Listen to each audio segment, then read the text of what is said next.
Good morning, everyone. This is your Network 216 Daily Short. I am your host for today, Tyler Johnson. I am at T_Johnson_TJ on Twitter. And today we are going to preview the Browns wide receiver room for the 2022 season, kind of see what players could make this roster, which ones are locks, who isn't, other guys they could look to bring in. So before we get started today, just happy to remind you guys that Network 216 proud to be partners with Underdog Fantasy. And if you sign up with Underdog Fantasy using our promo code 216, they are going to match your first deposit up to $100. So be sure to download the Underdog Fantasy app and use code 216. If you guys are new to the channel, be sure to drop a like on the video and subscribe if you're new around here. We're going to be having daily videos for you on the channel, talking Browns, Cavs, Buckeyes, Columbus Blue Jackets, you name it, Cleveland Guardians. We're going to have it all for you on the channel. So you want to make sure you subscribe, again, free with YouTube. Subscribe to the channel. But as we look at the Browns 2022 wide receiver room, drastically changed from the 2021 season. Gone Odell Beckham Jr., gone Jarvis Landry. Those were the big names. Those were the names that we all we hoped Odell Beckham Jr. was going to work out in Cleveland. It didn't. He was released in the middle of the season last year after a rift with quarterback Baker Mayfield, and Jarvis Landry was not brought back by the Browns. I told you guys, if you listen to the Faithful Dogs podcast, I mentioned many times that Jarvis Landry was going to be a cap casualty. It just came down to that the Browns did not want to pay him the money that he believed he was worth, even though at the end of the day, it looks like the Jarvis Landry was not really paid a lot by the New Orleans Saints. So I think the Browns just wanted to move on. They wanted to get younger in the wide receiver room. They wanted to get more athletic, and Jarvis Landry did a lot for the city of Cleveland, and appreciate everything he did. I mean, he helped change the culture here, but ultimately it was time to move on, and the Browns moved on. They went out and acquired wide receiver Amari Cooper from the Dallas Cowboys. That is an acquisition that has been absolutely huge for this team, and he is going to be the wide receiver one going into this year. He's making $20 million. It's going to be is a salary, mind you, that a lot of that is going to be a lot of that salary is going to be, it's just going to be a not base salary, but signing bonus. They did that to create more cap space for this year because Andrew Berry wants to roll over a lot of cap. But Amari Cooper is going to be your wide receiver one, and then the wide receiver two battle. Some say this isn't a battle. Some say it is. I think it is, between rookie wide receiver David Bell out of Purdue and Donovan Peoples-Jones. Donovan Peoples-Jones was a 6th-round pick out of Michigan 2 years ago, and there's been a lot of promise with him. There has been. He's made plays when it's mattered. There's also times he has not looked that great to me. I have nothing against Donovan Peoples-Jones. I just think it's a little premature to say that he is locked in as the starter opposite Amari Cooper, because David Bell, the wide receiver at Purdue, catches every single thing thrown his way. He's not the burner. He doesn't drop passes, though. The guy just constantly gets open and constantly makes plays. He did it at Purdue as he was one of the leading receivers in the Big Ten, and he slid in the draft. And I really don't know why he slid in the draft. I think it's just because of poor testing. But David Bell is a wide receiver Kevin Stefanski was really excited the team was able to get, and I think he's going to have a big role in this offense. I believe that David Bell is a guy that if Donovan Peoples-Jones does not show up, because I don't think the job is given to him whatsoever. I don't think Donovan Peoples-Jones is guaranteed to start for the Browns. And I think David Bell could take that job. Now, that being said, David Bell is currently on the active physically unable to perform list, meaning he is on there with a foot injury. It doesn't mean he's going to miss the start of the season. Just means he is going to miss the start of training camp. So we're going to monitor that for you.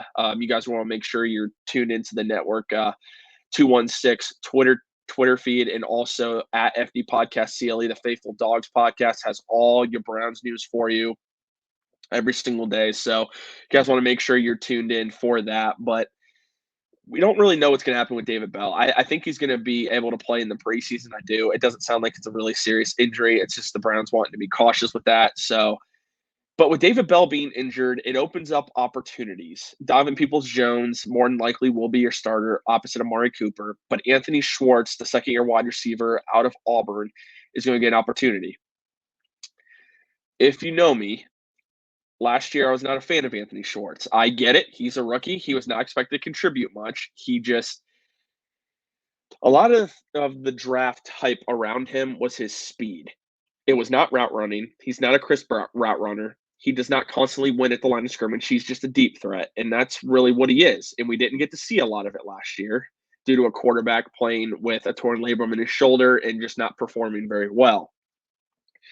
I do think that he could be a version of Will Fuller that quarterback Deshaun Watson is going to absolutely love as far as a deep threat. Anthony Schwartz, though, needs to take that next step. He needs to show that he's an NFL wide receiver and that he can get the job done. I have faith in Anthony Schwartz. I do.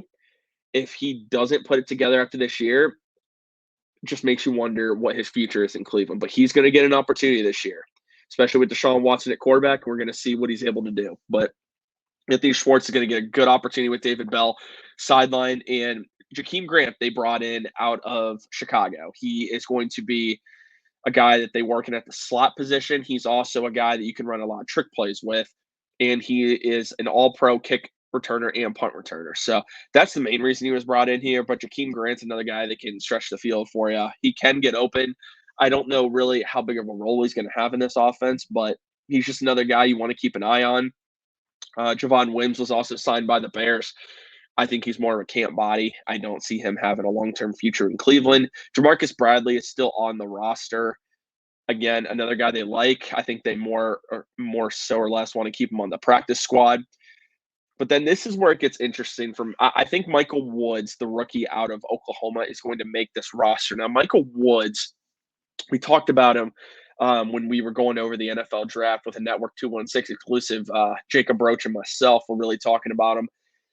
We don't know a lot about Michael Woods. He was not high on a lot of draft guys. He really couldn't find much on him. And there's a couple highlights, but again, not a lot. Transferred from Arkansas. He's a guy who's got some potential. He was drafted in the 6th round. Maybe it's another Donovan Peoples-Jones type of player here that the Browns found, but not really sure what to think of Michael Woods. So he's someone I would keep an eye on as far as I think he's going to make the roster. I just don't know what role he really has outside of training camp. I think really that's the only role he is going to have is just special teams. My apologies. Have a role in special teams there, and maybe work his way up the roster if there are any potential injuries. Once we get into past Michael Woods, we get into some of the undrafted free agents. Mike Harley Jr. out of Miami, Travell Harris, my apologies, out of Washington State, and Isaiah Wesson out of Northern Illinois. Isaiah Wesson is the most intriguing out of the group. The reason Isaiah Wesson is very intriguing is the fact that this is a guy, he tested off the charts. He really did. The thing about Isaiah Wesson is he's very comparable to Christian Watson, who the Packers drafted in the 2nd round.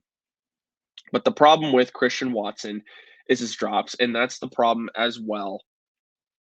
That is the problem as well with Isaiah Wesson. He's a guy who's a deep threat. He's definitely a deep threat. But that's really about what he is. He's a guy he's very athletic too, not a great route runner. He's 24 years old, going to be 25 at the start of the season. He's got the most, I would say, potential as far as you already know what his athletic abilities are. How much more he can grow into that, I'm not really sure.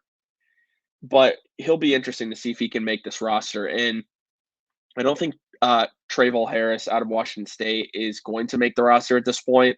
Haven't heard much about him. I think he would have to have a really strong preseason in camp, and even then, I don't think he's guaranteed. Last guy I want to talk about is Mike Harley Jr. I'm going to hit on him for just a brief second here. Jacob Roach from the network hit on him from our daily video yesterday. You want to be sure to tune into that. The Mike Harley Jr. scouting report out of Miami, the only true slot receiver that the Browns really have out of the UDFA group. And he's very athletic, a lot of potential, dealt with bad quarterback play at Miami. He's a guy I think that can make this roster as well. Guys, thank you for tuning into this Network 216 Daily Short. Remember, if you aren't following me, be sure to do that at T_Johnson_TJ. The network itself, Network_216. All the links are in the description for the social media channels and our website. Remember, like the video, subscribe to the channel. Thank you guys for tuning in. This has been your Network 216 Daily Short.